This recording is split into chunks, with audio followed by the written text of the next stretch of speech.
여러분 안녕하십니까? 대선까지 꼭 사흘 남았습니다. 판세가 어떻게 돌아가는지 또 그동안의 흐름이 어떻게 전개가 됐는지 네 분 모시고 얘기를 좀 나누겠습니다. 박창한 장한대 특임교수, 최수영 시사평론가, 김성열 개혁신당 수석 대변인, 그리고 이택수 리얼미터 대표 모셨습니다. 어서 오십시오. 예. 자, 정말 사전 투표가 끝났고 이제 본 투표까지는 사흘밖에 남습니다. 토, 일, 월 이 사흘 동안에 어느 정도의 변화의 바람이 불지 이런 것들이 좀 궁금해집니다.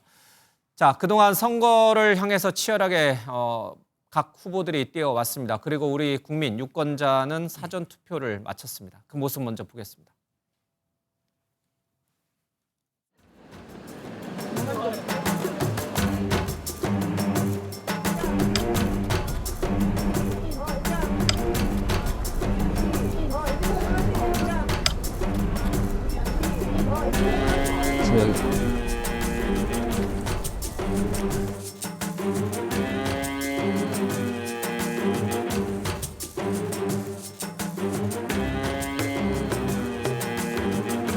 아유, 선생님 발코니로 들어가셨잖아요. 야외 발코니. 자, 건조물 침입 혐의가 있습니다, 선생님은 지금. 물어볼 거예요, 나오면. 이거 뭐 어떻게 되세요? 네? 무슨 띠예요? 이거 어떻게 이거 어떻게 되나요? 공개된 투표장 무효점이 바뀌고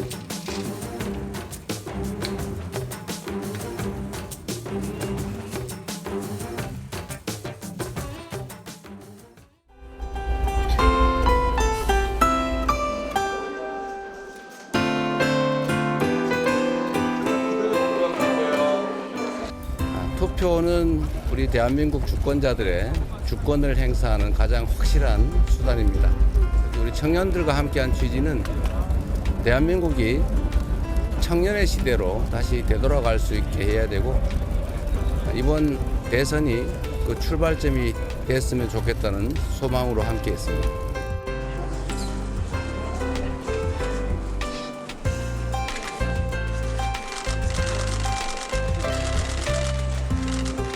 투표율이 높다는 것은 이번 선거에 대한 관심이 높다고 봐야 되지 않겠나 이렇게 보고 있습니다. 저도 오늘 저 딸하고 이렇게 같이 나왔는데 딸하고 이렇게 같이 한 적은 처음입니다.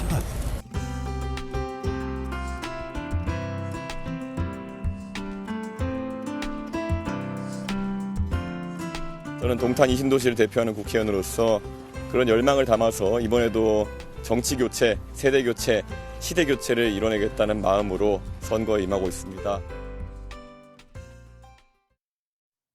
예, 사전 투표 과정에서 있었던 여러 가지 사건도 있었습니다만은 전체적으로 사전 투표율은 지난 대선보다 조금 떨어진 그런 모습이었습니다.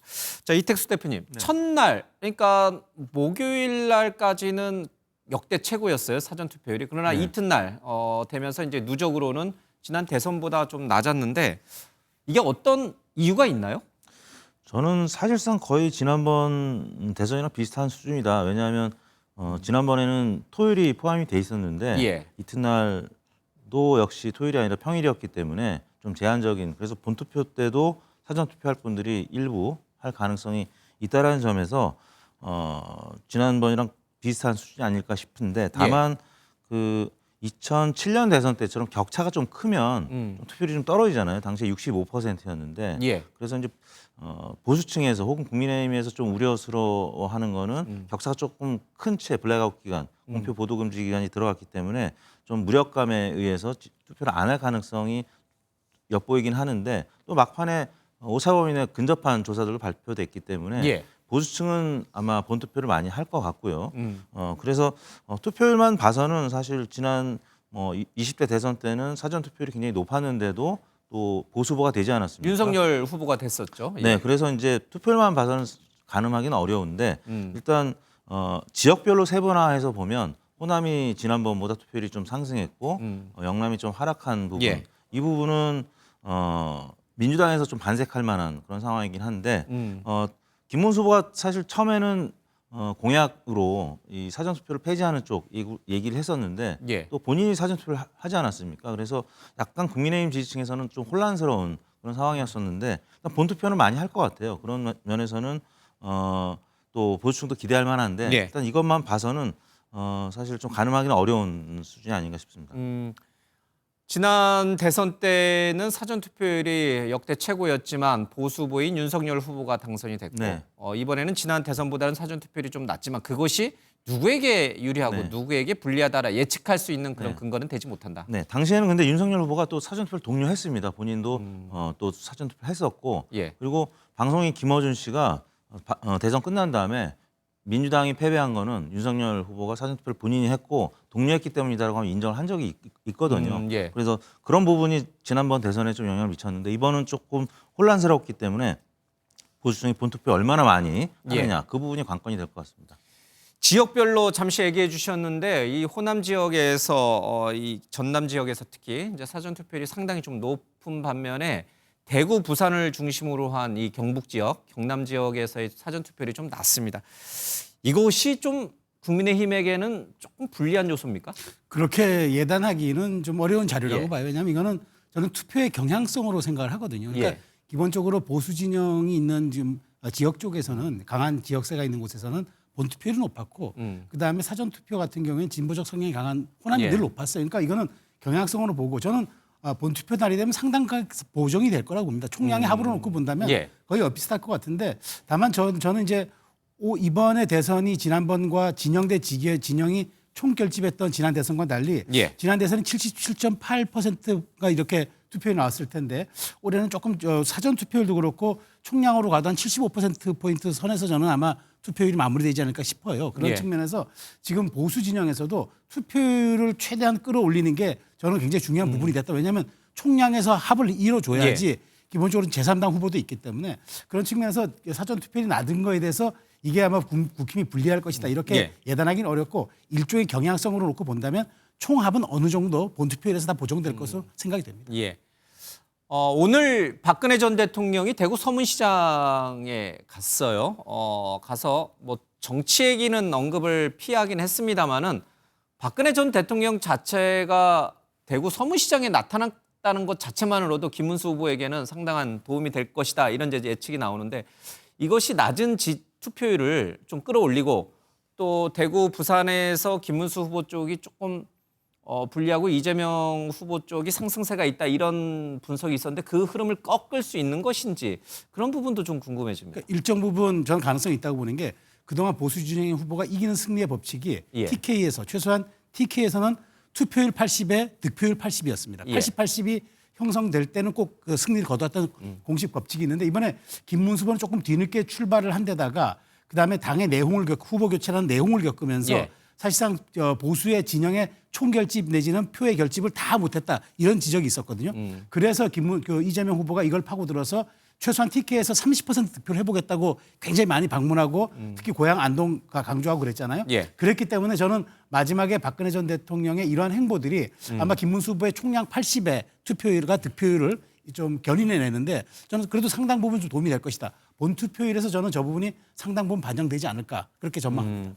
우리 김성열 수석 대변인 어떻게 생각하세요? 박근혜 전 대통령의 이 대구 서문시장 방문이 대구 지역 판세에서 이준석 후보도 사실은 이 지역에서의 표를 좀 기대하고 있었잖아요. 그렇죠? 네, 그렇습니다. 저희는 대구, 경북과 부산, 경남에서 새로운 보수의 출현을 기대하시는 분들이 많다고 생각을 했습니다. 그러다 보니까 김문수 후보가 상대적으로 예전에 비해서 전통적 자신의 지지층을 제대로 규합하지 못하고 있던 부분이 있었던 거고요. 예. 그런 면에서 박근혜 전 대통령의 이러한 지원 사격이 지금 김문수 후보에게 어느 정도 도움이 될 것이다 이렇게는 보고 있는데요. 근데 좀 아쉬운 부분은요. 지금은 사실 투표가 이제 3일 앞으로 다가온 상황 아니겠습니까? 이미 예. 사전 투표는 했고 그렇다면은 지금은 자신의 원래 지지층이 아니라 중도층 즉 스윙 보터들한테 좀 더 어필을 해야지만 이길 수 있는 선거가 될 겁니다. 근데 그럼에도 불구하고 이제 와서 지금까지도 자신의 전통적 지지층이 호소하고 있는 이런 모습. 예. 글쎄요. 이게 선거 전략에 어느 정도 도움이 될지 저는 그렇게 긍정적으로 보이지는 않습니다. 이른바 저수지론이라고 하죠. 이제 이게 어떤 유권자를 딱 가둬두고 움직이지 못하도록 만드는 것인데 이준석 후보가 이재명 후보가 표의 확장을 노리고 있는 20, 30대라든지 중도층이라든지 중도 보수라든지 이런 것들을 막아세우는 저수지 역할을 이준석 후보가 할 것이다. 이런 얘기가 있었습니다. 대구 경북 지역에서도 이준석 후보가 이재명 후보에게로 가는 그런 유권자들의 표심을 막는 그런 역할을 하고 있다고 보십니까? 예, 실제로 그렇습니다. 저희가 이번 대선을 들어와서 기존 이준석 후보가 가지고 있던 지지율에 비해서 상당히 많이 상승을 했습니다. 예. 근데 그 상당히 많은 상승의 기본을 보면은 단순히 김문수 후보의 표를 뺏어왔다라고 보긴 좀 어려운 것이 특히 토론이 끝나고 나서 이재명 후보가 여러 여론조사에서 하락세를 보일 때 저희는 상승세를 보였다는 거죠. 예. 즉 이재명 후보의 연성 지지층, 민주당의 연성 지지층이 저희에게 와서 표를 보태주고 있다. 이건 어느 정도 사실로 보입니다. 그런 와중에서 저희한테 자꾸 단일화를 요구를 하셨었는데 예.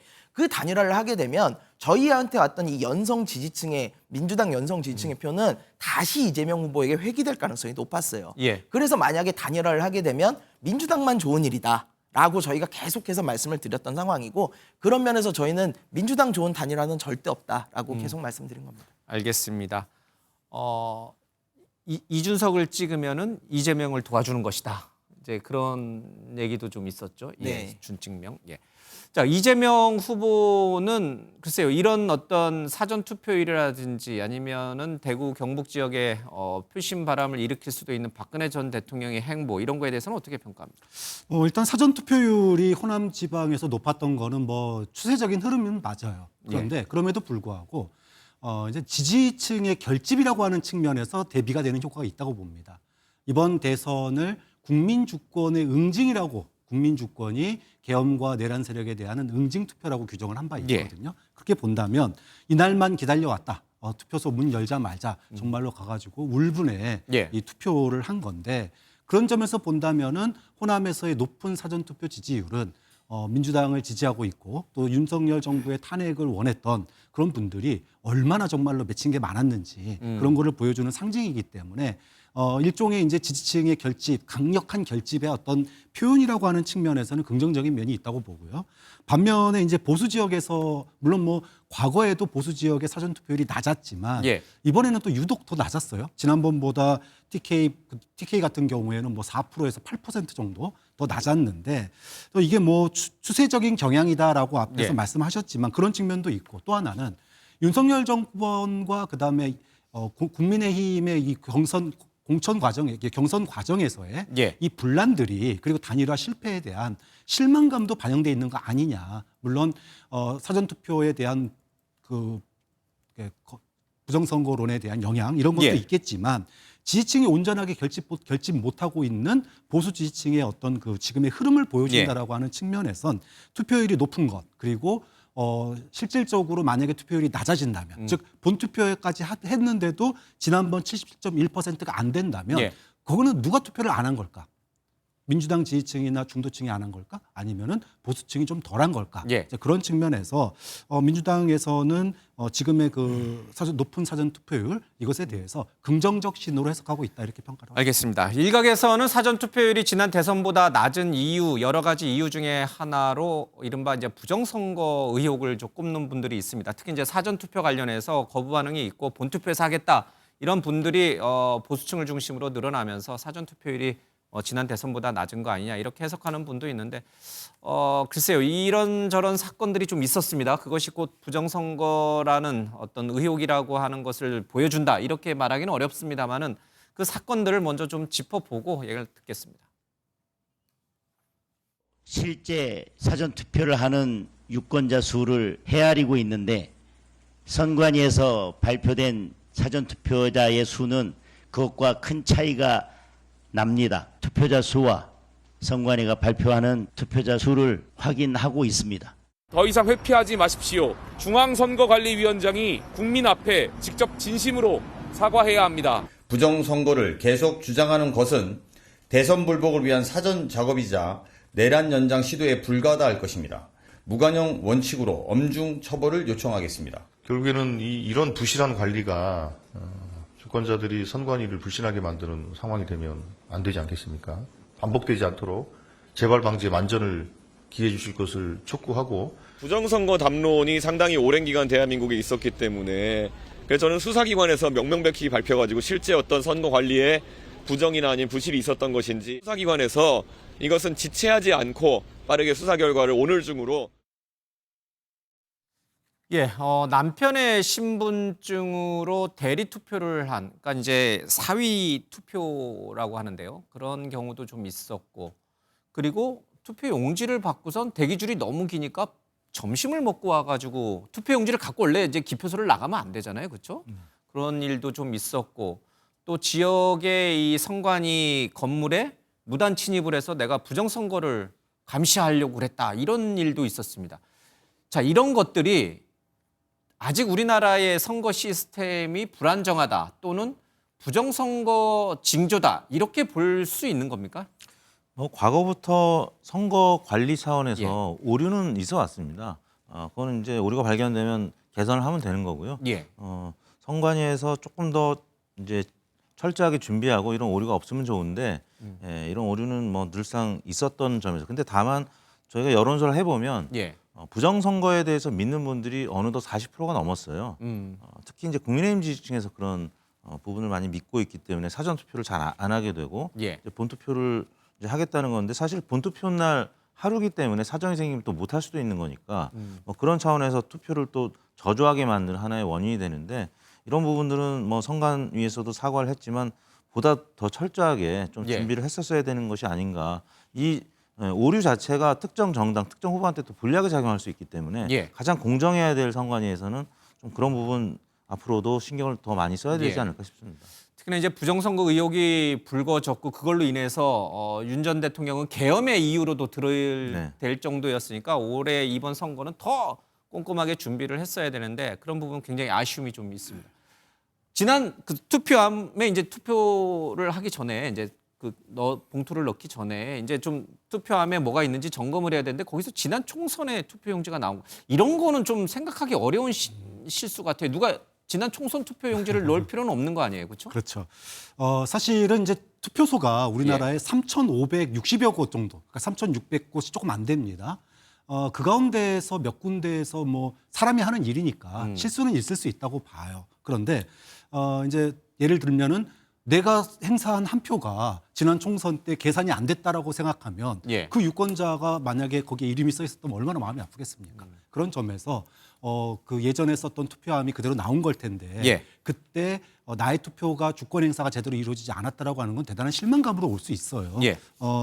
다만 이 3,560곳이 넘는 것 가운데 무더기로 똑같은 어떤 그 문제가 발생하거나 중복돼서 발생하거나 또는 뭐 무더기로 표가 발견되거나 이런 건 없었거든요. 사람이 하는 일이니까 실수는 있을 수 있다고 보고요. 근데 다만 조금만 신경 썼으면 될 문제들, 예를 들어 지난번 총선 때 그 남아있는 그 박스에 남아있는 투표함에 남아있는 그거 하나 어떻게 왜 그걸 발견 못했을까? 한두 사람이 점검하는 것도 아닌데. 또 두 번째는 관외 투표자들 같은 경우에 사람 들어오는 만큼 인쇄를 해야 되는데 아무리 밀려 있고 그렇다더라 하더라도 그걸 갖다가 그냥 오는 대로 쭉 발행해가지고 그 사람들 가운데 대기할 데 없어서 바깥으로 내보내는 이런 거는 조금만 신경 쓰면 될 문제였거든요. 그러니까요. 논란이 안 생길 수도 있었던 무기이기 때문에 말씀하셨던 것처럼 이번 선거는 부정선거에 대한 우려, 특히 보수층에 그런 우려가 높았기 때문에 그걸 불식시킬 절호의 기회였는데 그런 점 굉장히 안타까운 면이 있습니다. 이제 선거날 동원하는 이제 선거 사무원들에 대해서도 좀 철저하게 교육을 좀 해야 될 거예요. 그래서 이제 본투표에서는 이제 이런 일이 발생하면 절대 안 되는데 지금의 이런 사전 투표에서 나타났던 이런 양상으로 인해서 여전히 거봐라, 부정선거 의혹은 여전히 유효한 거 아니냐. 혹시 보수층에서 이렇게 생각하시는 분들이 더 늘었을까요? 전 일부 있을 거라고 봐요. 그래서 지금 그 가짜 동영상이 돌아다녔다는 거 아닙니까? 김문수 후보의 육성으로 마치 페이크를 한 그것이 이제 AI 영상으로 해가지고 하면 안 된다 식으로 해서 국민의힘이 강경대응에 나섰는데요. 저는 그 말씀하신 데 다 동의합니다. 사실 이번 대선이야말로 정말 엄중한 관리가 필요했고 그다음에 우리 사회 일각에서 제기되고 있는 이른바 부정선거 음모론을 불식시킬 좋은 기회였고 더더군다나 만일 이런 것들이 이루어졌다 그러면 우리 사회가 공정한 이제 민주 질서를 회복하는 이른바 복원의 장으로 갈 수 있는 정말 좋은 기회였는데 선관위가 4월 4일 대통령이 파면되고 나서 무려 2달 가까운 시간 동안 사실 엄청난 인력과 비용을 투입해서 하겠다고 약속을 했어요. 그리고 뭐 실시간 뭐 공개하는 뭐 이렇게 숫자라든가 CCTV를 대폭 확대하고. 그런데 저는 선관위가 대응하는 거 보면 이게 강 건너 불구경한테 대응하는 겁니다. 자신들의 잘못조차 이거는 뭐 자작극으로 보인다라고 했다 또 갑자기 말을 바꾸고 그다음에 이 사실 투표용지를 바꿔치겠다는데 그 엄중하게 보이는 그 투표장에서 어떻게 그게 가능합니까? 근데 예. 그걸 마치 남의 얘기한테 저렇게 하고 그다음에 사무총장이 저렇게 사과하는 거 안 되고요. 저도 선관위원장이 이거는 아직도 8,966만 명이라는 우리 국민이 본투표를 대기하러 남아 있습니다. 그러니까 이런 분들의 우려를 덜어주는 아주 강력한 메시지 발신이 필요하고 선관위가 여기에 대한 관리기관으로서 다시 한번 엄중하게 하겠다는 걸 육성으로 선거관리위원장이 들려줘야 한다. 그러지 않으면 우리 사회 일각에서 제기되고 있는 이 낭비적인 음모론 불신론 이거 굉장히 위험해 보인다. 그 말씀 드리고 싶습니다. 알겠습니다.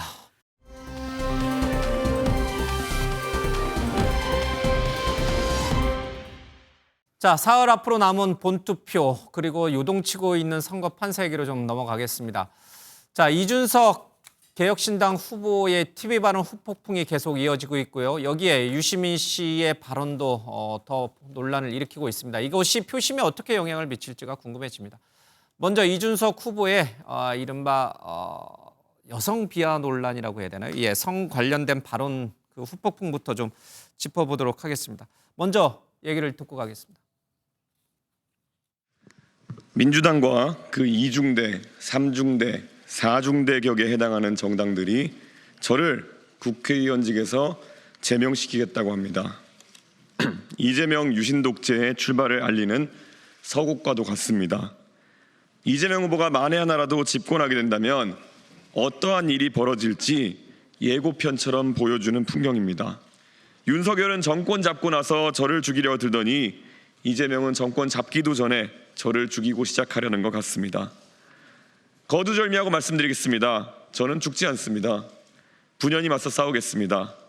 닭의 목을 비틀어도 새벽은 온다 하셨던 김영삼 전 대통령의 말씀을 기억하겠습니다. 예, 지난 3차 정치 분야 TV 토론회에서 이준석 후보가 했던 발언 저희가 뭐 다시 들려드릴 필요는 없을 것 같고요. 논란은 너무나 뭐 다들 잘 알고 있으니까. 김성렬 우리 대변인님, 네. 이제 오늘 우리가 이 주제를 다루는 것 자체도 마음에 안 드실 텐데 아닙니다. 이 문제에 대해서 이준석 후보는 그리고 개혁신당은 대단히 부적절했다, 사과한다 이 입장입니까? 아니면 다소 억울하다 이 입장입니까?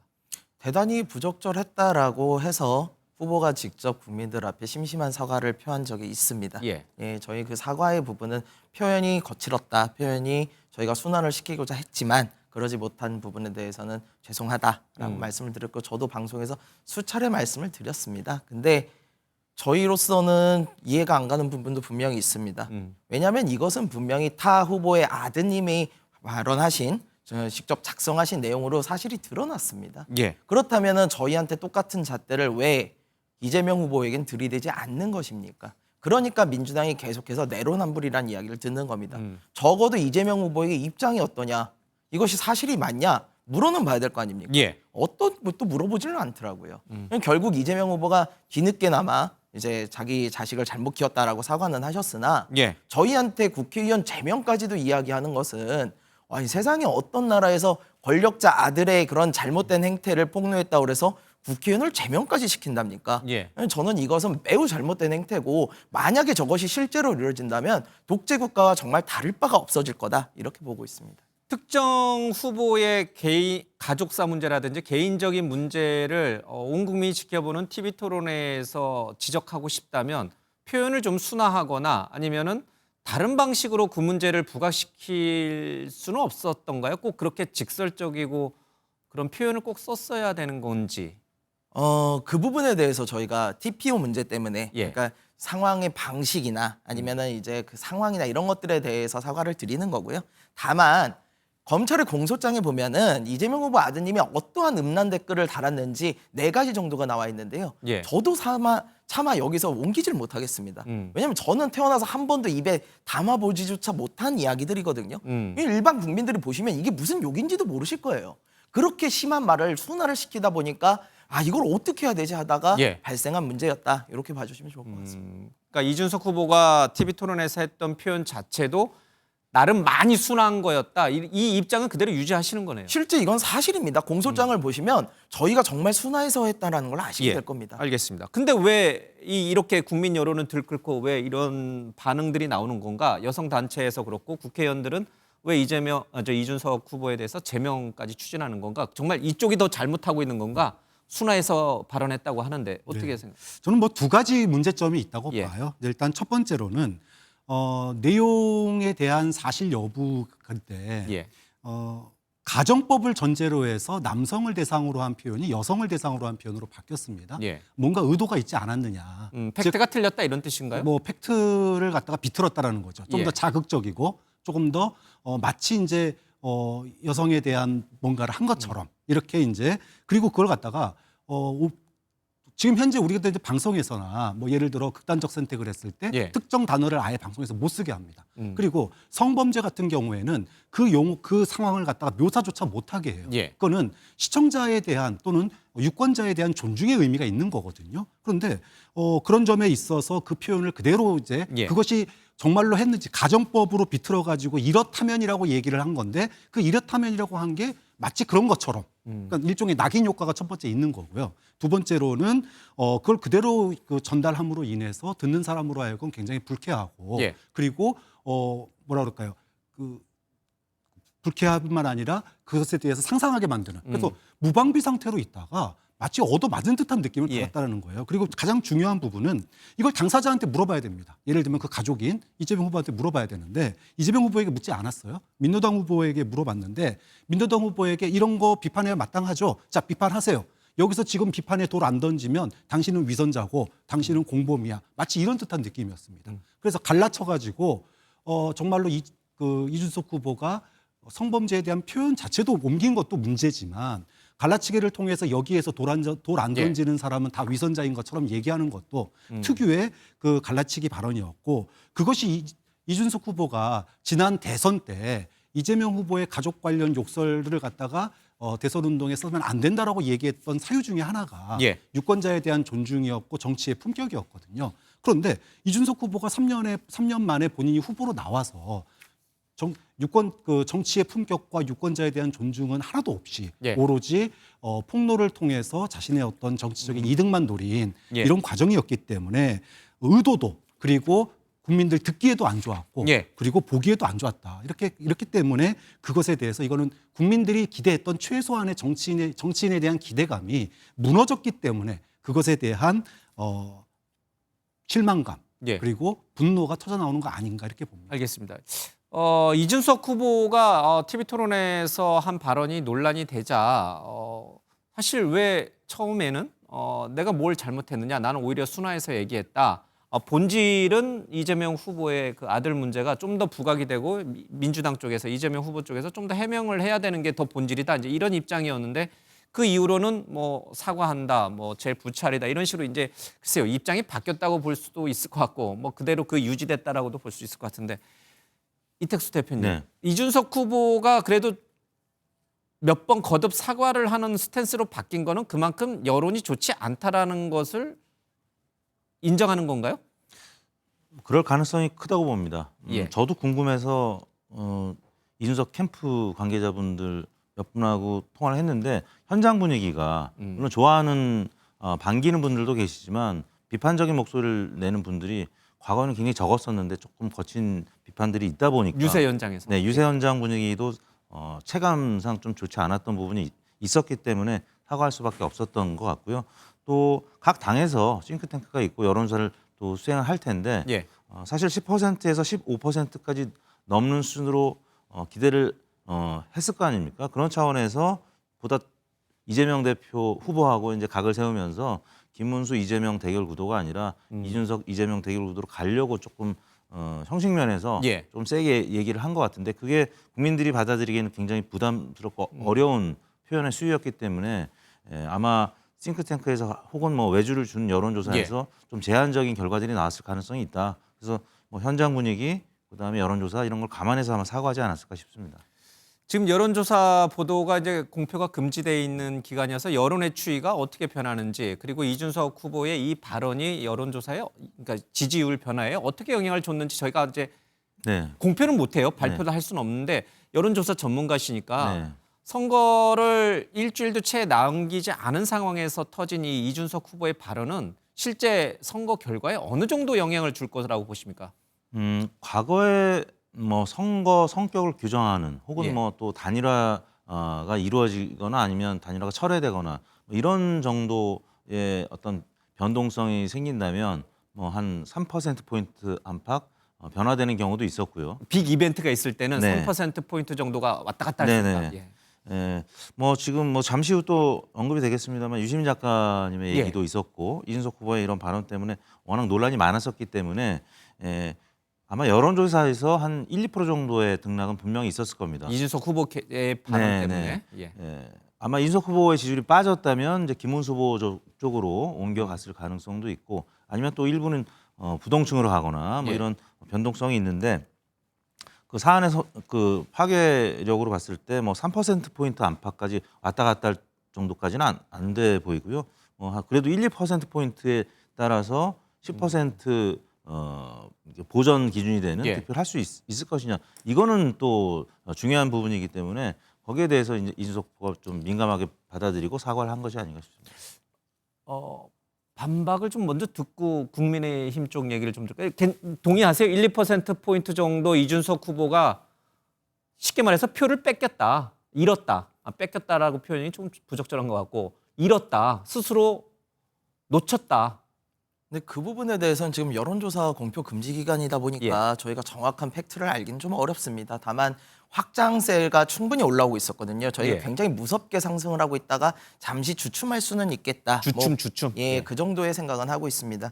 앞서서 말씀 주시기를 일단 저희가 허위 사실을 이야기를 했다. 예를 들어 여성 비하가 아닌데 그걸 마치 여성 비하인 것처럼 이렇게 했다 그러셨는데 이거는 공소장을 아직 못 보셔서 그러신 것 같습니다. 공소장에 보면은 이재명 후보 아들인 그 분께서 여성 연예인의 그 사진 밑에 댓글을 다는 과정에서 나왔던 댓글이고요. 또 나머지 그 음란 댓글 하나뿐만이 아니라 나머지 3개를 보시면요. 이거는 명백하게 여성 비하의 내용들이 들어가 있어요. 근데 그걸 가지고 남성 비하의 내용을 일부러 돌렸다 이렇게 말씀하시는 거는 허위 사실이 오히려 해당을 할 것 같고요. 그다음에 남성에 대해서 비하하는 거 그럼 괜찮다는 겁니까? 저는 이런 의식에는 좀 반대를 합니다. 그리고 앞서서 또 말씀 주시기를 왜 그거를 권영국 후보에게 물었느냐 뭐 이렇게 말씀을 하셨는데요. 사실 우리 이 단어를 이 문장을 누가 얘기했는지를 끊어놓고 문장 자체만 놓고 보자는 거죠. 일부러 누가 얘기했는지도 얘기 안 하지 않았습니까? 이 문장만 봤을 때 저희한테 뭐라고 그럽니까? 입에 담지도 못할 만한 성폭력적 발언이라고 얘기를 해요. 예. 맞습니다. 입에 담지도 못할 성폭력적 발언이면 누가 했는지 문제가 아니고 잘못됐다라고 얘기를 해야 되는 거예요. 근데 그걸 대답을 안 하시잖아요. 예. 근데 이런 것들이 저희는 오히려 이 진보 진영 특유에 들어있는 내로남불의 영향이 있지 않나라고 생각을 하는 겁니다. 김재섭 의원이 그런 표현을 썼더라고요. 달을 가리키는데 그렇게 하필 왜 가운데 손가락이냐 이런 표현을 했을 만큼 뭐 달을 봐야 된다라고 얘기하지만 화자 스피커가 무슨 의도를 가지고 했는지도 분명히 유권자들은 본다라고 하는 게 있고요. 또 하나는 이준석 후보를 지지하시는 많은 분들, 정말 저는 국민분들 가운데 이준석 후보 이번에 새롭게 보는 분들 많다고 봅니다. 그런데 현수막에 이렇게 붙었잖아요. 미래를 여는 대통령. 그런데 이준석 후보가 지난 TV 토론을 통해서 보여준 것은 미래를 위한 희망과 비전을 얘기한 게 없습니다. 과거의 이재명 후보의 발언들만 팠습니다.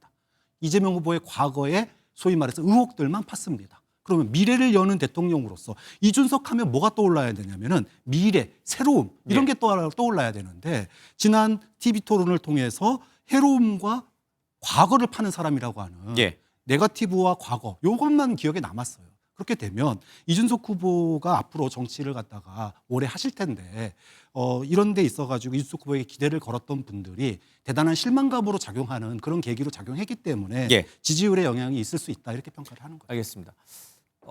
이 중간에서 그러니까 이재명 후보와 이준석 후보의 중간에서 김문수 후보나 국민의힘은 명확하게 어떤 입장입니까? 그러니까 본질을 가리지 말아야죠. 그러니까 본질은 이런 어떤 이런 글들이 입에 담지 못한 글들이 온라인상에서 유포되고 그것이 이제 처벌받은 이런 사례들에 대해서는 정확히 본질을 한번 가려보되 이준석 후보의 발언은 정말 과했다. 이게 아마 국민의힘의 기본 입장인데요. 그러니까 이준석 후보의 발언은 잘못됐다라고 비판하는 입장이다. 일단은 비판하는데 다만 이준석 후보가 제기한 문제의 본질은 그 음란 댓글에 대해서 얘기한 것이 아니라 이런 것들에 대한 진보 진영의 인식은 어떤 것인가? 이걸 기준은 무엇인가? 그걸 물은 거거든요.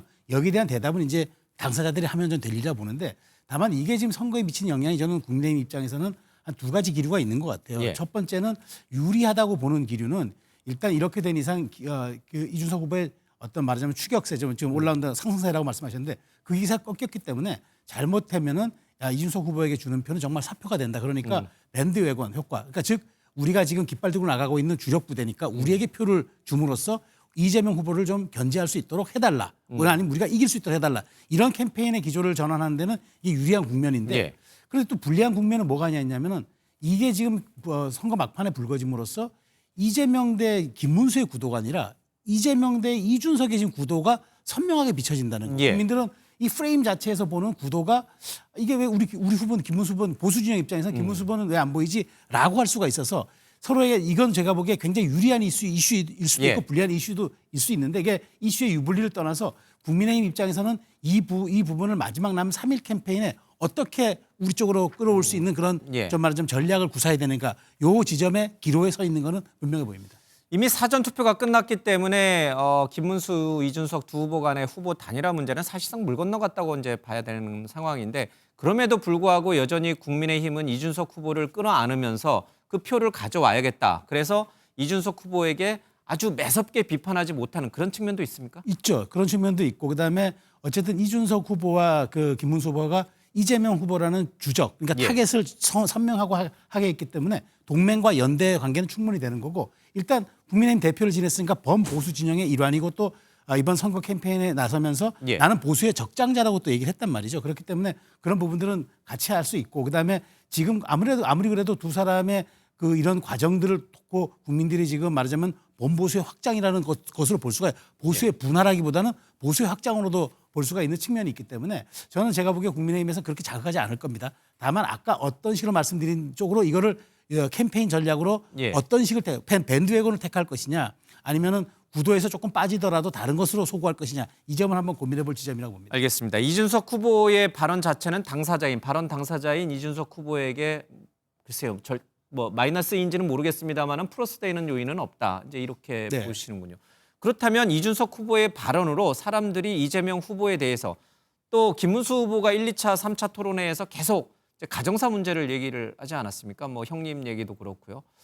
그런 것들에 대해서 사람들이 관심을 가지면서 이재명 후보에게 부정적으로 작용할 가능성, 그러니까 마이너스적으로 작용할 가능성은 없습니까? 뭐 TV 토론도 그렇고요. 그 지금 선거 막바지에서 부동층이 굉장히 이제 줄어든 자동응답 방식은 뭐 한 2, 3%로 줄어든 그리고 전화 면접은 한 5%에서 10% 거의 이제 부동층이 안 남았습니다. 그렇기 때문에 TV 토론도 그렇지만 이후에 벌어지는 후보들 간의 공방이 사실 기존에 지지하는 후보를 다른 후보의 지지층으로 이동시키는 예. 뭐 설득 효과는 그다지 크지 않고요. 뭔가 지금 사실 확인이라든지 뭐 팩트의 어떤 변화 이런 부분이 뭐 분명히 보이지 않는 상황이기 때문에 다만 표현 수위에 대해서 어떻게 이런 표현을 할 수 있는 것이냐 뭐 이런 논란이기 때문에 그래서 뭐 이준석 후보의 지지율이 이재명 후보로 간다든지 또 부동층으로 간다든지 그 규모 크지 않다는 걸 아까 말씀을 드린 거였고요. 그래서 저희가 이제 후보 지지율을 말씀드릴 수는 없습니다만 여론조사 할 때 보수냐 진보냐 뭐 이런 예. 그런 부분은 이제 언급을 해도 되는데 그런 부분의 변화가 별로 감지가 되지 않고 있다. 그러면 마지막에 발표된 여론조사 예.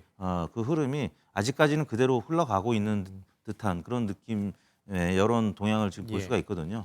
그런 차원에서 아마 서로 간의 공방이 계속 뜨거워지는 그 정도 수준인 것 같습니다. 예, 그러니까 TV 토론이라든지 이렇게 발언들의 네거티브적인 측면이 그다지 지금 이제 네. 부동층이 별로 없으니까 네, 그렇습니다. 효과를 못 거둔다 이런 네, 뜻이고. 그런 것 같습니다.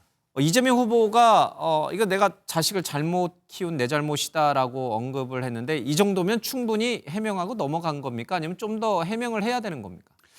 사실 뭐 자식 문제에 대해서 참 얘기하는 게 그렇게 쉬운 문제는 아닌 것 예. 같아요.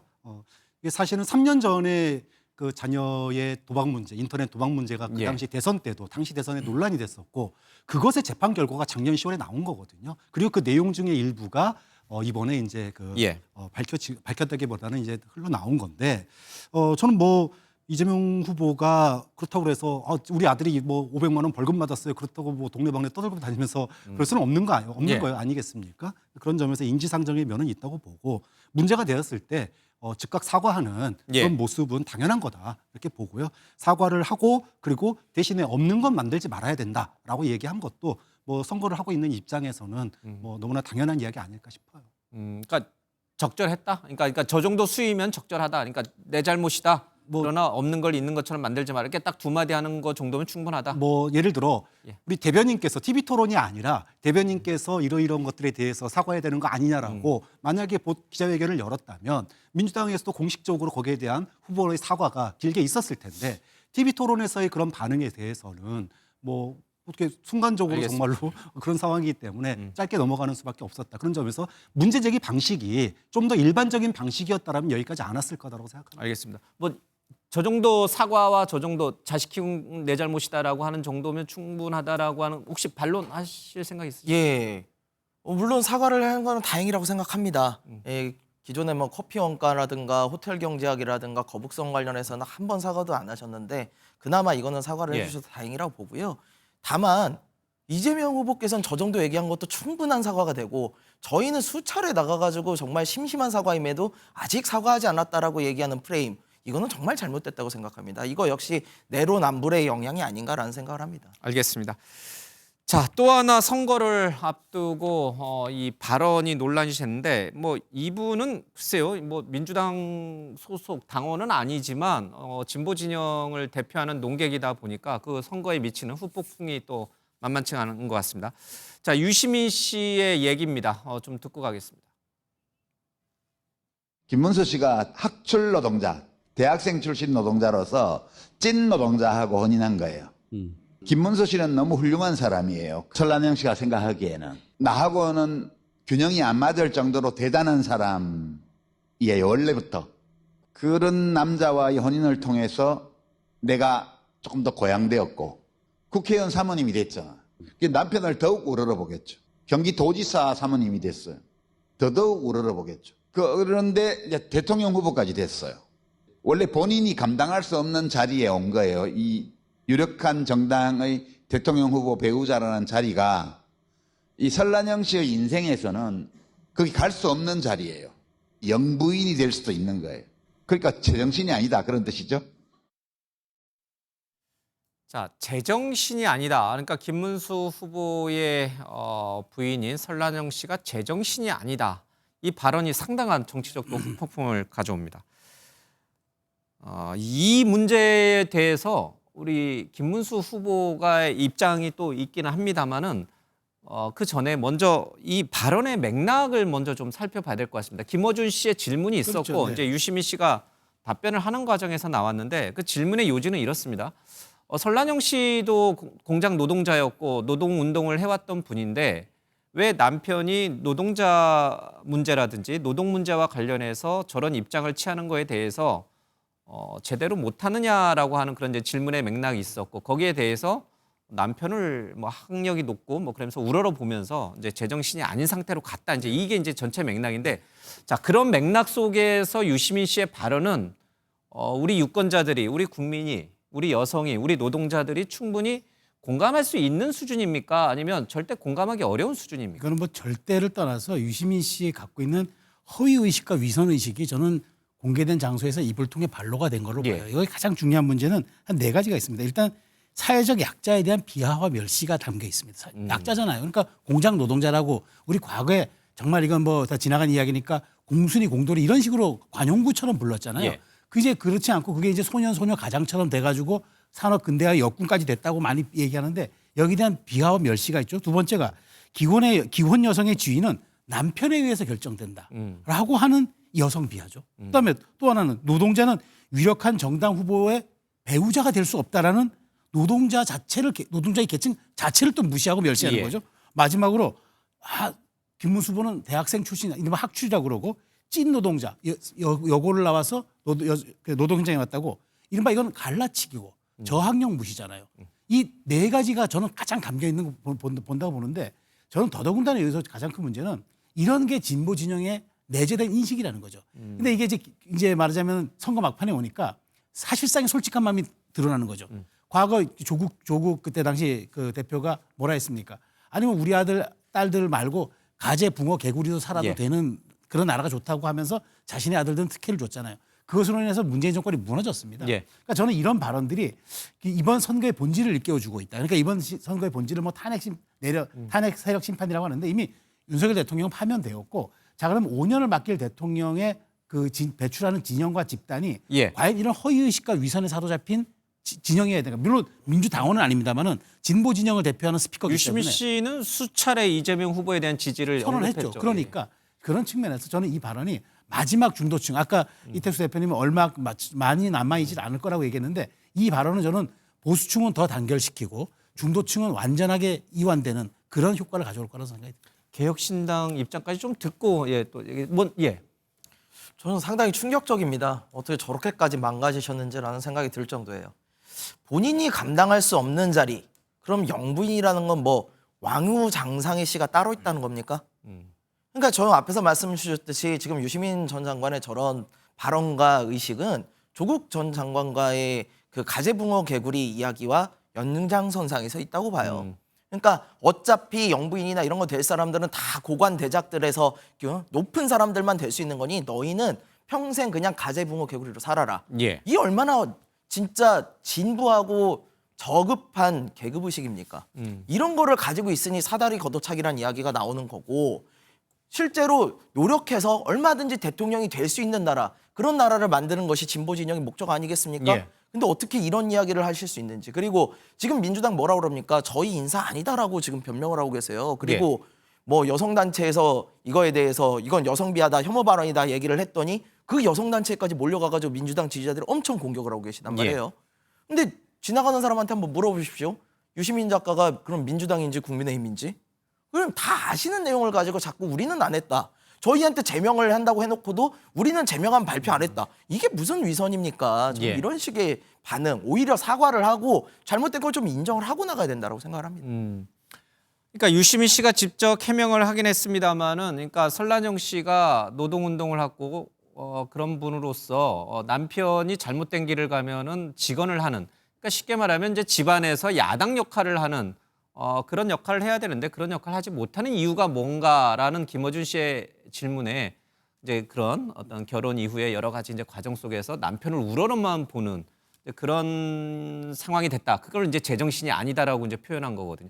그런 부분은 전혀 설득력을 얻지 못한다 이렇게 보십니다. 그럼요. 이것이야말로 정말 여성 혐오, 여성 비하의 진짜 본질적인 모습이에요. 도대체 여성이라는 그 존재를 남성의 어떠한 성장으로서의 남성이 출세하는 것을 도구로만 쓴다는 이런 내용 아니겠습니까? 이런 진부한 내용을 왜 여성단체에서 좀 더 공격하지 않는지 저는 좀 이해가 안 가는 상황입니다. 지금 뭐 양대 노총과 여성의 전화 등 여성 단체에서도 굉장히 좀 비판을 하고 있는 부분이 있습니다. 물론 모든 여성 단체가 비판한지는 제가 확인을 안 해봤습니다만은 뭐 해명이라고 해야 돼요? 아니면 뭐 답변이라고 해야 돼요? 뭐 좀 억울하겠지만 박창하 교수께서 저는 뭐 변명은 필요 없다고 봐요. 잘못한 거죠. 잘못한 거예요? 유시민 씨가? 김문수 후보 부부의 노조 비하에 대해서 그 특권 의식에 대해서 비판을 한 거예요. 그런데 특권 의식을 비판하는데 특권 의식으로 비판을 했습니다. 사실은 이런 게 유시민 전 이사장이 뭐 진보의 대표적인 스피커분 중에 하나고 평상시에 굉장히 명쾌하게 진보를 대변하는 표현을 잘 하셨기 때문에 이런 실수 한번 나올 때마다 입는 타격이 굉장히 커요. 예전에도 한번 과도한 언사를 했다가 본인 앞으로 평론 안 하겠다, 정치 평론 안 하겠다 그렇게 선언한 적도 있으시잖아요. 그러니까는 참 당원도 아니고 또 이재명 후보 입장에서는 민주당원도 아닌데 본인을 지지하시는 분의 실수를 갖다가 나서서 뭐라고 얘기하기도 좀 애매모호하지만 어쨌든 이준석 후보가 사과인 듯한 사과를 하면서 얼마나 두 번, 세 번 비판을 받았습니까? 그럼 전 유시민 전 이사장도 마찬가지라고 봐요. 어설프게 변명하느니 저는 이거는 뭐 내가 표현이 과했다. 그럴 의도는 아니었지만 표현이 과했다라고 분명하게 공개 사과를 하는 게 저는 맞다라고 보고요.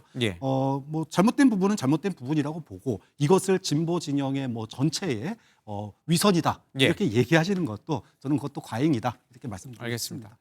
이와 관련해서 민주당도 상당히 좀 곤혹스러운 분위기가 읽힙니다. 강훈식 이 선거 상황 실장 얘기를 좀 듣고요. 김문수 후보도 내 아내가 자랑스럽다 이제 이런 티셔츠까지 입고 이제 선거 유세를 하면서 이 문제를 정치 쟁점화하고 있습니다. 잠깐 보겠습니다.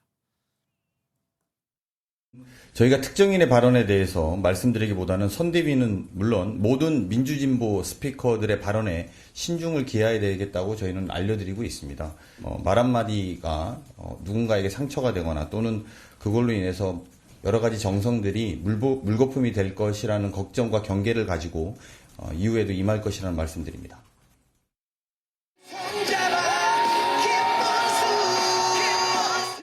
제가 이렇게 제 아내가 자랑스럽습니다 하고 왔어요.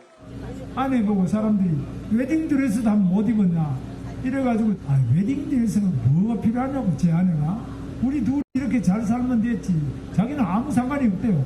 그래서 제 아내가 이렇게 사양을 하니까 저는 고맙더라고요. 제 또 수발해줘야죠. 아기 돌보자 또 남편 또 옥바라지 하자. 제 아내는 안 가고 그래도 계속 이렇게 저를 기다려줘가지고 지금까지 살고 있어요. 예, 내 아내가 자랑스럽다. 이거 사실은 과거 노무현 전 대통령이 그쵸? 권양숙 여사의 이제 뭐랄까 장인 쪽의 빨치산 경력을 이제 방어하면서 나보고 이혼하라는 겁니까? 나는 그러면 대통령을 안 하겠습니다. 이제 이러해서 굉장히 유명해진 그런 발언인데 지금 김문수 후보가 비슷하게 선거 전략을 갖고 가는 건가요? 그렇습니다. 이제 막판에 특정인의 발언 때문에 1, 2% 왔다 갔다 할 수 있다는 예. 말씀 드렸잖아요. 지난 총선 때 지지율 격차는 양당이 5.4%밖에 안 났지만 의석 수는 왕창 차이 났었잖아요. 사실 그때도 유시민 작가가 뭐 200석까지 가능하다 이런 얘기를 하면서 예. 오히려 보수층이 결집하는 그러니까 상대를 자극해서 역결집시키는 그래서 민주당 아마 내부에서는 좀 곤혹스러워하는 모습이 좀 있었는데 예. 실제 200석에서 못 미치는 180이어서 물론 이제 그것도 대승이긴 합니다만 애초에 민주당에서 기대했던 것보다는 못 미쳤다 이런 평가들이 있었는데요. 사실 골프하고 머리는 정치는 머리 들지 말라고 하잖아요. 근데 예. 막판에 좀 지지율 격차 좀 커 보이는 그 이재명 후보가 이길 것으로 보이는 뭐 이런 상황에서 머리를 좀 든 듯한 이런 모습인데 말씀하신 대로 김문수 후보한테는 어떻게 보면 역으로 기회가 된 상황이 됐죠. 노무현 대통령이 그렇게 얘기했었을 때 오히려 언더독 효과, 동정심 때문에 지지율이 올라갈 수 있는 건데 사실 최근 선거에서는 밴드웨건 효과는 효과 크지 않습니다. 머리를 숙이는 그리고 불쌍해 보이는 측은지심을 발동시키는 그 후보한테 오히려 결집하는 그런 양상들이 나타나는데 김문수 후보는 사실 설란영 여사의 또 발언이 좀 논란이 되니까 좀 곤혹스러운 상황에서 오히려 이거를 역으로 이용하는 그런 캠페인을 하고 있는데 실제 보수층은 이 부분으로 좀 결집할 가능성이 있기 때문에 예. 유시민 작가도 사과를 한 것이 아닌가 싶습니다. 선거 일주일, 그러니까 지금 오늘로서는 꼭 사흘 남았습니다만은 그 이준석 후보의 그 발언과 이 지금 유시민 씨의 발언의 어떤 정치적 파괴력, 영향력, 표에 미치는 영향 어느 게 더 큽니까? 저는 뭐 규모로 봤을 때는 좀 비슷하지 않을까 싶습니다. 아까 예. 말씀드린 대로 3%포인트 이상의 파급 효과 정도는 아니고요. 예. 이준석 후보도 한 1, 2% 정도의 좀 마이너스 감점 요인이 아니었나 싶은데 유시민 후보도 물론 민주당 이제 관계자는 아니지만 예. 워낙 민주당에 도움을 많이 줬던 스피커였기 때문에 그런 부분에 있어서 좀 감점 요인이 예. 이준석 후보의 발언과 좀 비슷할 것 같은데 저도 사실 방송 스튜디오에 나가본 적이 있지만 유튜브가 사실 레거시 미디어화 되고는 있는데 김어준 씨가 진행하는 뉴스 공장이 있고 또 다스베이다가 있는데 다스베이다 스튜디오는 조금 더 레거시 미디어는 좀 반대되는 예. 조금 언더그라운드적인 좀 방송 분위기가 있는데 아마 거기에 이제 분위기를 좀 따라가다 보니까 약간의 실언이 나오지 않았나 싶습니다. 뭐 지적 잘해 주셨습니다만은 이 선거를 앞두고 말 한마디 한마디가 정말 굉장히 중요하고 신중해야 되는 이 시기에 한쪽으로 완전히 쏠려 있는 그런 정치 유튜버들, 뭐 보수든 진보든 그런데 왜 유력 인사들이 나가서 자기 지지층을 위한 그 발언을 하는 건 좋겠습니다만 그게 불러올 역효과를 왜 생각을 못 하는지 이거 선거 전략이 제대로 이분들은 뭐 선거 정당인이 아니까 선거 전략을 쓰진 않겠습니다만 좀 이해가 안 되는 대목이 분명히 있습니다. 그러니까 지금 마지막에 승부를 가르는 건 역시 막말과 실언입니다. 예. 그러니까 이게 캠페인 자체 전략으로 가는 거는 이제 D-3에서 5 정도면 할 만큼 다 했거든요. 그러니까 막판에 이제 부동층들에게 이제 호소를 하는 그런 과정들인데 여기에서는 정말 누가 덜 실수를 하느냐의 게임입니다. 그러니까 사실 선거라고 하고 정치라고 하는 것이 어찌 보면 손님 실수의 칠할이 사실 의지가 되는 게 사실 패턴이기도 합니다. 그런 측면에서 우리 역대 선거들에서 큰 말하자면 파장을 불러일으켰던 발언들이 있었잖아요. 이른바 정동희 의원의 노인 펌의 발언, 그다음에 그 김용민 씨죠. 그 김어준 씨와 같이 방송하던 그분이 이제 그때 뭐 콘돌리자 라이스를 향한 뭐 부적절한 발언 이런 것들이 실질적으로 막판에 그때 새누리당이 과반도 만들어줬고 또 열린우리당이 대패를 만들어줬던 이런 얘기들이 있었기 때문에 저는 어쨌든 이번 선거에서는 그나마 뭐 호텔 경제라든가 이제 뭐 커피 원가 120원 이 정도 정도의 이제 말하자면 서로의 말꼬리 잡기는 없었는데 막판에 불거진 이제 뭐 이준석 후보는 별도라더라도 유시민 작가의 이 발언은 저는 이게 굉장히 진보 진영의 어떤 그 인식을 드러내 보여주는 중요한 부분이기 때문에 혹시 이렇게 위선이라든가 그다음에 진보 진영이 갖고 있는 이중적 잣대에 대한 기준들을 마지막 중도가 이걸 어떻게 평가할까 이 부분들을 저는 굉장히 마지막 그 표심의 출렁거림에 영향을 줄 걸로 봅니다. 그래서 이런 부분들은 한번 민주당 쪽에서도 그냥 사과하고 뭐 분리대응하고 있지만 저는 제가 보기에 오히려 조금 더 적극적으로 하는 게 도움이 되지 않을까 그런 생각이 듭니다.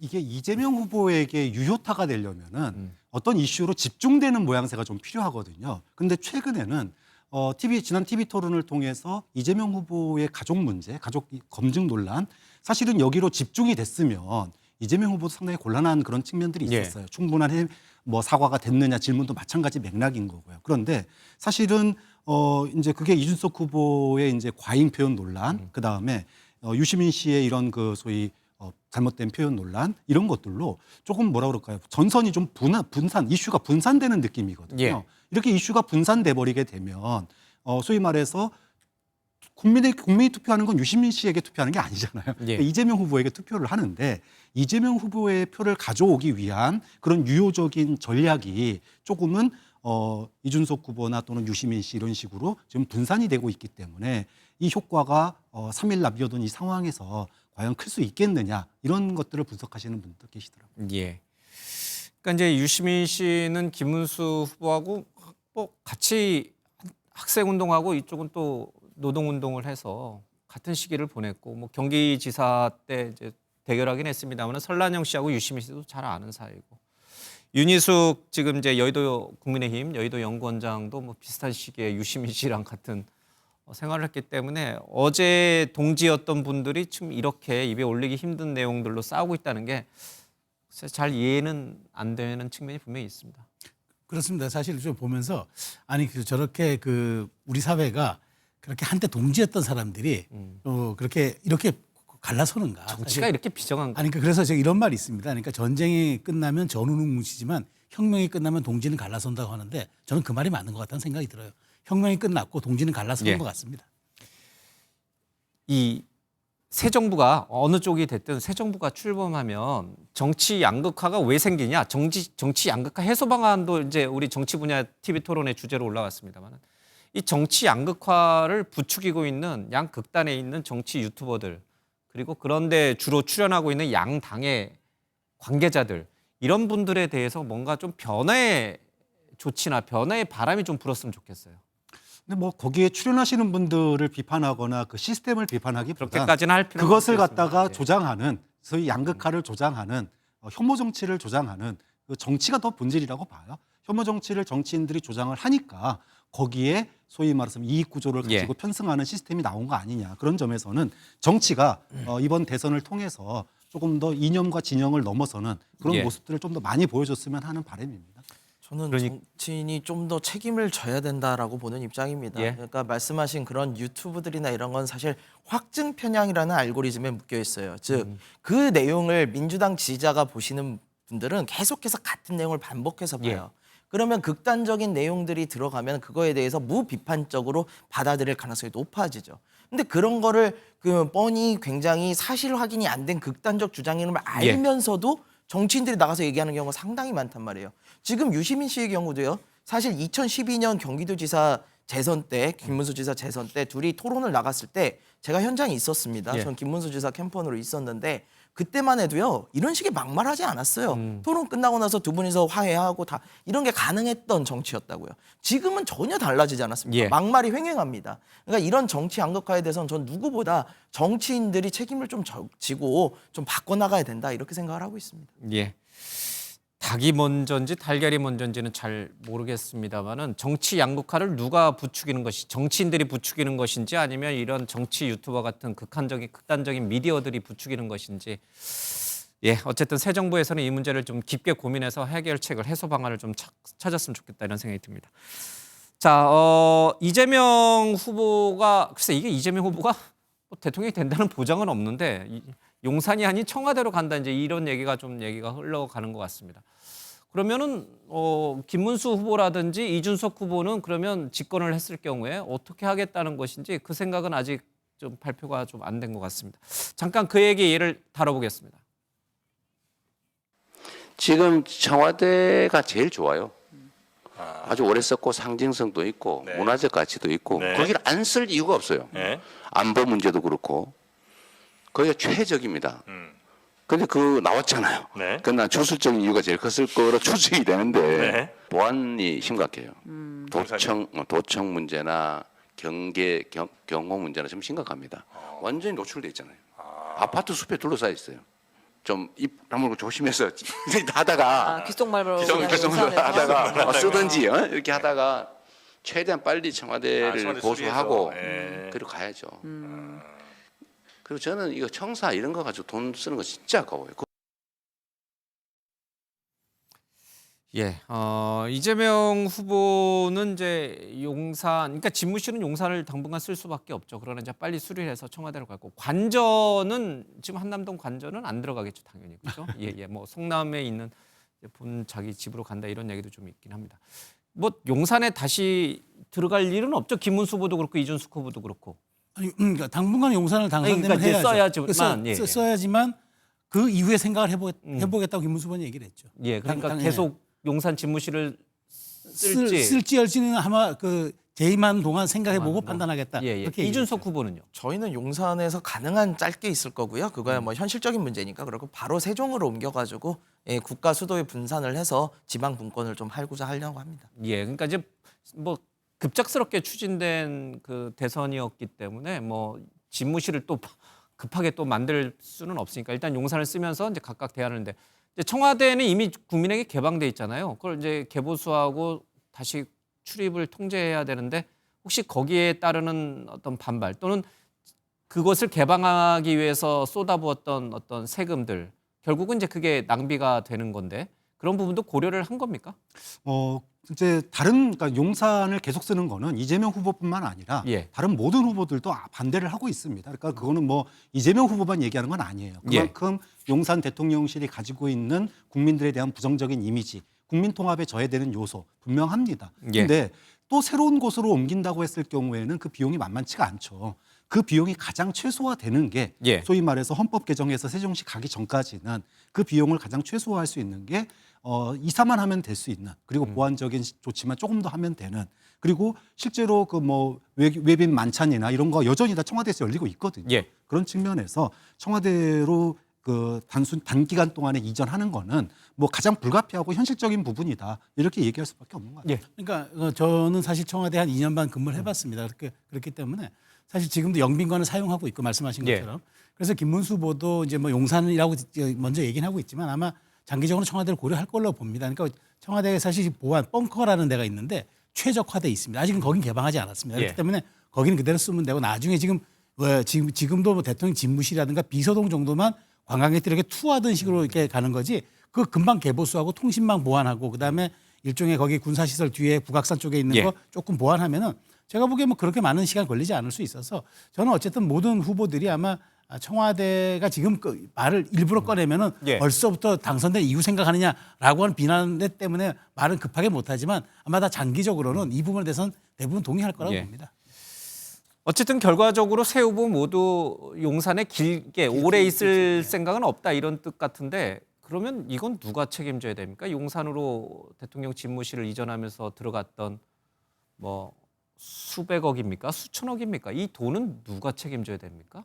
뭐 당시 정권이 책임지는 거죠. 그러니까 예. 정권에 대한 평가와 비판이 그것으로 뭐 난 것 아니겠습니까? 그래서 뭐 어쨌든 대통령은 조기 파면이 된 거고 조기 대선이 이루어지는 거니까 그것에 책임을 묻는다기보다는 하나의 반면교사 내지는 교훈 사례로 삼는 게 그게 더 우리 정치사의 어떤 뭐 좀 비용을 더 고비용하는 게 아닐까요? 그럼 또 나중에 또 그 다음에 이제 지금 21대인데 그 다음에 22대 또 대통령 된 사람이 다시 홍상 가겠다 그럴 일은 없겠죠. 그래서 이게 무슨 뭐 애들 뭐 동네 이사 다니는 것도 아니고 그러지는 않겠죠. 수천억씩 세금 써가면서. 이제 다시 청와대가 이제 그 예. 국가의 상징이 되겠죠. 그러니까 좀 미국 대통령 뭐 트럼프가 되든 뭐 민주당인 바이든이 되든 뭐 그 백악관을 왔다 갔다 합니까? 그렇죠? 그러지 않으니까 이런 문제는 좀 정말 100년을 생각해가지고 좀 신중하게 결정했으면 좋겠습니다. 실제 여론 지표도 용산으로 이전할 때도 반대가 좀 많았었고요. 예. 또 최근 들어서 여론조사 한 것들을 보면 다시 청와대로 복귀하자는 의견이 가장 많습니다. 그리고 이제 두 번째가 세종시고 마지막에 용산 그냥 남아 있는 건데 그것도 국민의힘 이제 지지층만 일부가 용산 의견이 있고 예. 대체로는 뭐 절반 이상이 청와대로 다시 돌아가자는 의견이 더 많은 것 같습니다. 예. 세종으로 가도 그럴 것 같아요. 또 정권이 바뀌면 또 세종에서 다시 야 그래도 수도 중심이 서울로 가자 해서 다시 또 청와대 오고 또 정권 바뀌면 다시 세종 가고 이런 일은 없어야 된다. 정말 신중하게 이제 정치하시는 분들이 결정해야 될 것 같습니다.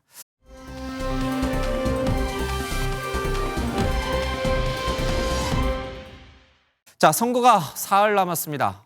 막판 사흘의 이 최대 변수는 뭘지 마지막으로 좀 정리하겠습니다.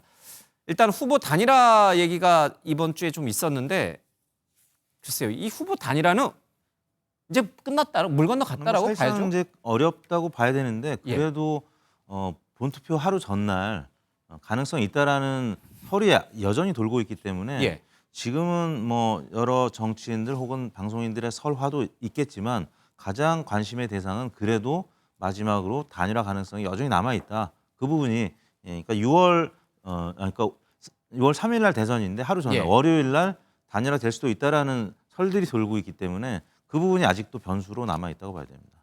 만약 단일화되면 이 사전 투표한 분들의 표는 어떻게 됩니까? 사표가 되는 거예요? 그렇죠. 만약에 사퇴한 후보의 표는 이제 사표가 되는 거죠. 무효표가 되는 거고. 국민의 10명 네. 중 3명이 했는데요.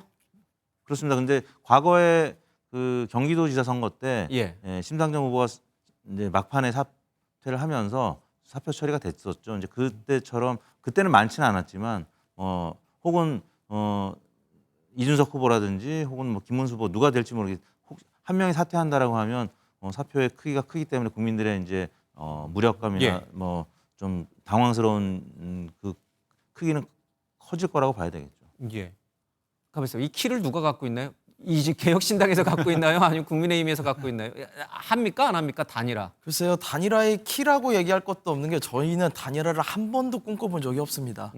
왜냐하면 제가 계속 말씀드리지만 명분도 없고 실리도 없어요. 이번 선거가 어떻게 치러지는 선거입니까? 누가 뭐라고 해도 계엄과 탄핵으로 이뤄지는 선거예요. 예. 근데 그거에 책임 있는 정당과 저희가 어떻게 같이 할 수 있겠습니까? 그거에 대해서는 저희는 명분이 너무 없다고 보고요.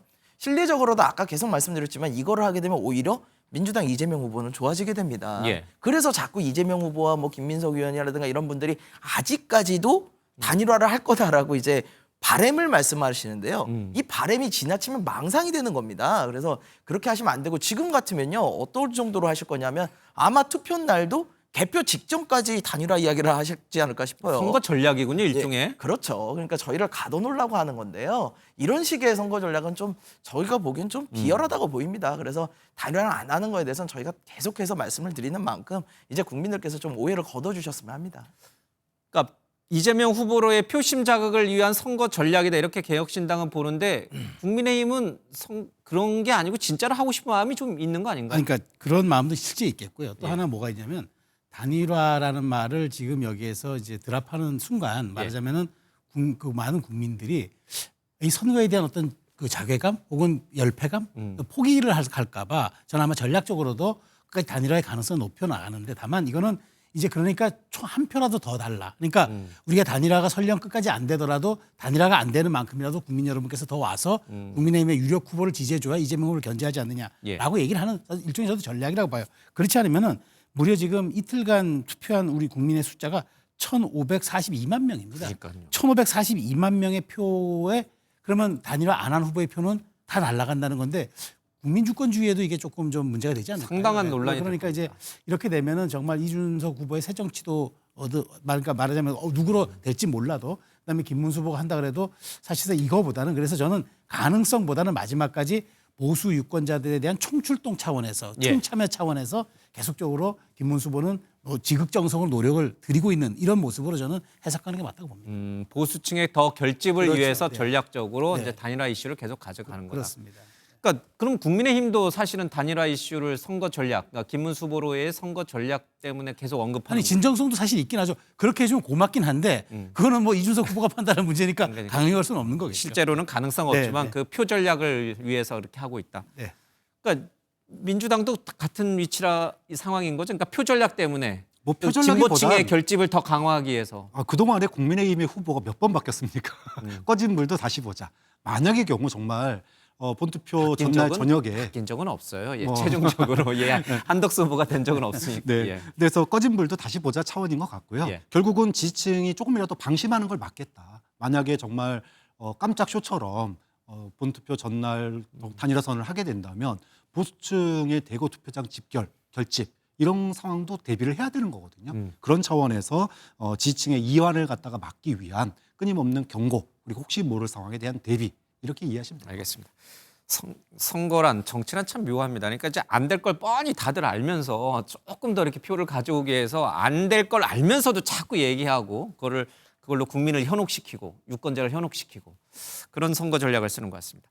자, 단일화 이슈 외에 이 대표님 또 남을 만한 선거 변수가 뭐가 있을까요? 역시 뭐 실수 발언 이런 것들일까요? 아니면 뭐 그리고 이제 선거관리위원회 아까 이제 나왔던 여러 가지 부정선거 뭐 오류들 뭐 그런 것들이 지금 유튜브에서 계속 반복 재생산되고 있기 때문에 그런 부분들과 관련해서 선거 이후에도 또 이제 불복 논란이 있을 수가 있고 뭐 그런 부분이 좀 우려가 되고요. 뭐 단일화 아니면 이제 말실수겠죠. 이제 후보 본인들이나 아니면 또 혹은 뭐 테러와 관련된 사건 사고들 뭐 이런 부분들이 있을 수 있는데 테러와 관련된 네네 그런 부분들의 발생 가능성 크지는 않다고 보고요. 이제 선거 뭐 3일 만에 단일화 빼고는 그동안에 크게 변동성이 있었던 적은 없었기 때문에 여론조사의 어떤 흐름의 변화는 크지는 않을 것 같다는 생각이 듭니다. 예. 오늘 박근혜 전 대통령이 대구 서문시장을 방문했는데 이렇게 전직 대통령들의 행보, 특히 이제 윤석열 전 대통령이 또 SNS라든지 어떤 행보를 보이는 거 이런 것도 좀 변수가 될 수 있나요? 저는 이제 그건 없을 거라고 봐요. 그러니까 그렇게 하면 변수가 될 겁니다. 그러니까 말하자면은 마지막까지 이제 투표 참여를 이제 독려해야 되는 입장에서 기본적으로 이제 이명박 전 대통령, 박근혜 전 대통령이 이제 김문수 후보 지지를 선언하면서 보수 진영의 총합은 이루어졌는데 중요한 건 사실상 이번은 윤석열 전 대통령의 탄핵으로 인한 조기 대선 아닙니까? 일종의 정치적 보궐선거이기 때문에 저는 마지막까지 윤 전 대통령이 언행을 자제할 거로 봅니다. 사실 지금 재판에 출두하는 모습도 사실 선거 캠페인에 국민의 입장에서는 부담이 돼요. 그런데 거기에다가 자신의 의사까지 선거 전국에 표명한다? 저는 그런 점들은 윤 전 대통령이 아마 감안할 것으로 생각이 듭니다. 문재인 전 대통령의 행보는요? 문재인 전 대통령은 뭐 이재명 후보에 대한 지지를 오랫동안 표명해 왔기 때문에 공개 지지 뭔가 활동을 하시는 것이 특별하게 이번에는 활동하지 않을 것 같아요. 그러니까 지난번에 총선 때 이제 직전에 행보를 했었는데 이게 이제 오히려 더 이렇게 좀 역효과가 있었다. 뭐 이런 반응도 있었기 때문에 이번에는 지난번에 이제 덕담해주고 만난 걸로 이제 지나간 거 아니냐 이런 분위기입니다. 그러니까 이제 이재명 후보든 김문수 후보든 두 전직 대통령들이 뭔가 자기를 도와주겠다고 나서는 것 자체가 사실은 달갑지 않은 그런 상황인 거군요. 그렇죠. 사실 두 전직 대통령은 정권을 또 뺏기기도 했고 한 번은 또 그것으로 인한 조기 대선이기 때문에 가급적 두 분 다 아마 의사표명을 자제할 것으로 저도 생각이 됩니다. 자, 이 같은 보수면 보수, 진보면 진보 그 정통성 있는 정부의 그것을 계승하겠다 이런 선거구는 사라지고 우리랑 좀 거리를 좀 더 덜라 이런 이제 요구가 있는 것 같긴 합니다. 자, 오늘 토요 와이드는 여기서 마치겠습니다. 고맙습니다.